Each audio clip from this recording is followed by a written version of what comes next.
I've realized that I have lost all respect for my husband's willful ignorance, and it may damage my marriage. I, 33, and my husband, Richard, 37, were having a discussion about politics, and we got onto the topic of our daughter, Isabel, 7, which led to me expressing my fears about her rights and bodily autonomy. For context, Richard votes Republican, and I have always considered myself independent, but recently have been shifting very far away from my younger, carefree attitude toward politics. I love him very much, and I know for a fact that he loves me, but I have started finding his opinions naive and lacking depth. He is a very good man, though, and has in the past changed his mind on several things when confronted with them. Further context, my cousin, Sandra, lives in a strict anti-abortion state and almost died a few years ago when the doctors waited until she was actively dying of sepsis before they decided it was okay to remove the dead baby from her body, even though it had been dead for weeks beforehand. So, needless to say, I had a wake-up call and sharpened up my principles until they are very shiny and pointy. Last night, when we were talking about abortion being healthcare, I lost my composure out of sheer terror about the possibility of a similar disaster, like what happened to Sandra, happening to our daughter, Isabel, and how I struggle to understand how he doesn't see the problem with his party. In fact, I think he is being willfully ignorant to the danger Isabel and I face in favor of his idea about making economics work for our family. I also said that if our daughter, Isabel, dies due to something preventable, like the inability to get a timely and much-needed abortion or getting shot to death in school, I would let my own mother, who votes Republican too, rot in a nursing home, and I'd never be able to look him in the face again, which would basically be me disappearing and divorcing him. I was crying and upset, explaining how scared I was, and he asked me in a very hurt manner if I'd actually abandon him like that. I am truthful to a fault and said that I would, perhaps out of a sense of illogical grief and betrayal, because I'd know my concerns were not taken seriously, that they had abandoned common sense, and did nothing to attempt preventing a very real consequence of voting away Isabel's and my right to health care. I equated it to a slow-motion car wreck with our daughter, Isabel, in mortal danger and him just watching it happen because it doesn't involve his own body.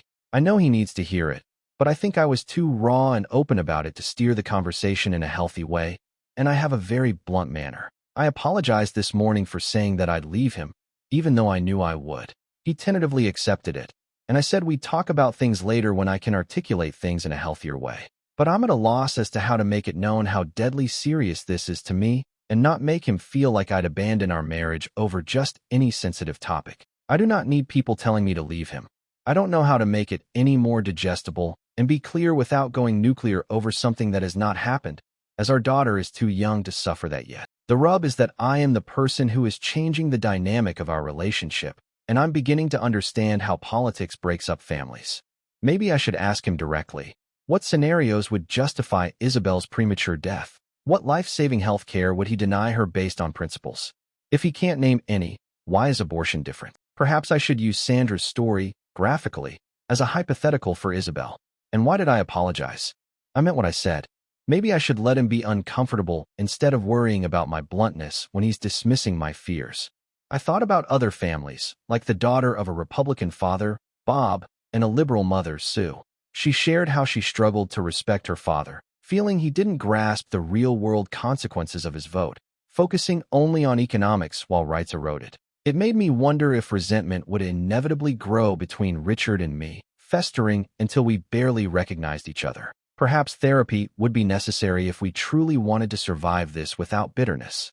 The irony wasn't lost on me either that Richard's focus on Republican economics, the very thing he cited, often demonstrably harms the vast majority of families, built on promises that rarely materialize for anyone but the wealthiest.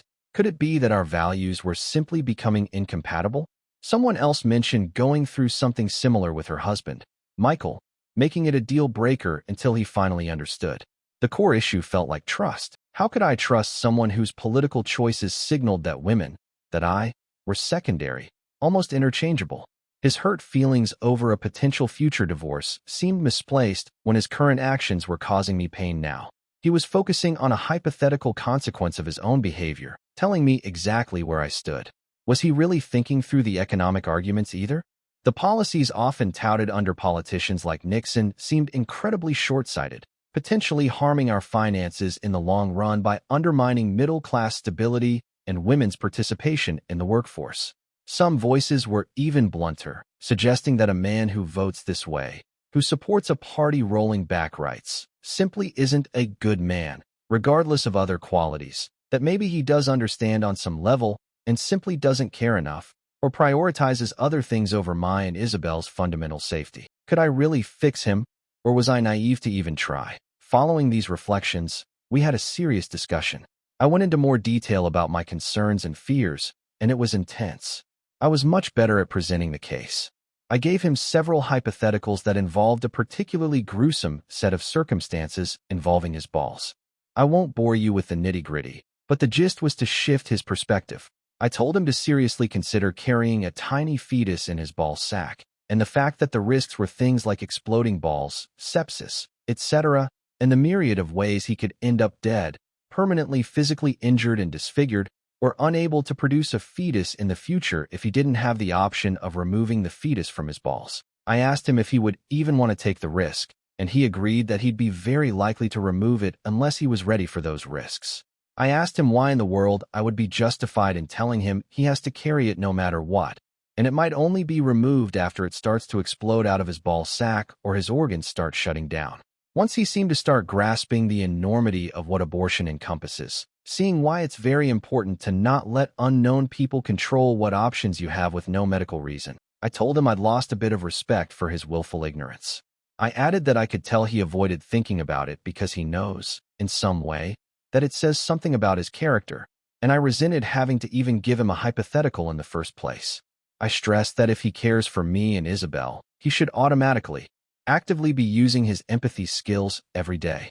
I explained how I have demonstrated the capacity to care about and evaluate gender issues he's brought to my attention in the past.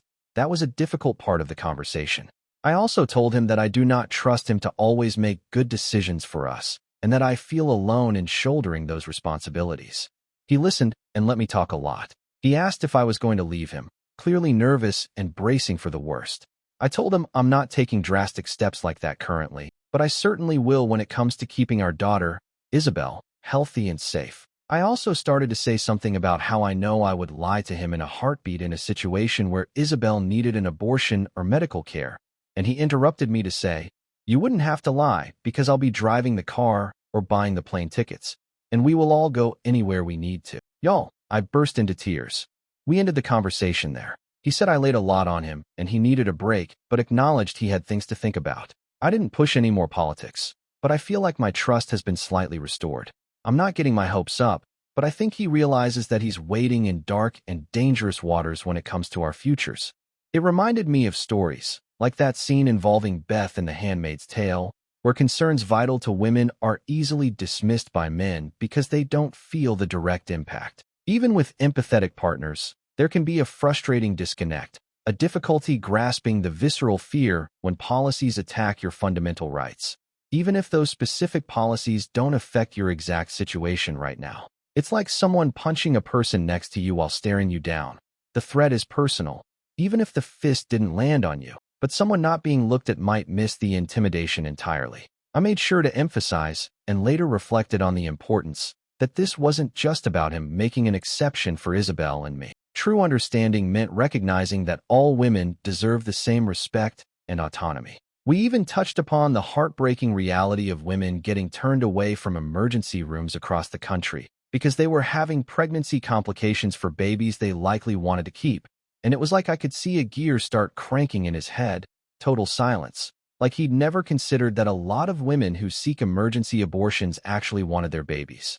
It felt similar to situations where couples face decisions about moving, like one woman who recounted telling her husband she refused to risk dying from pregnancy complications in a red state post-Roe v. Wade, forcing him to confront a reality he'd initially dismissed until faced with a concrete, terrifying hypothetical involving a close relative of his, a prominent OBGYN, being powerless to help in such a scenario. The big question remained, unspoken for now.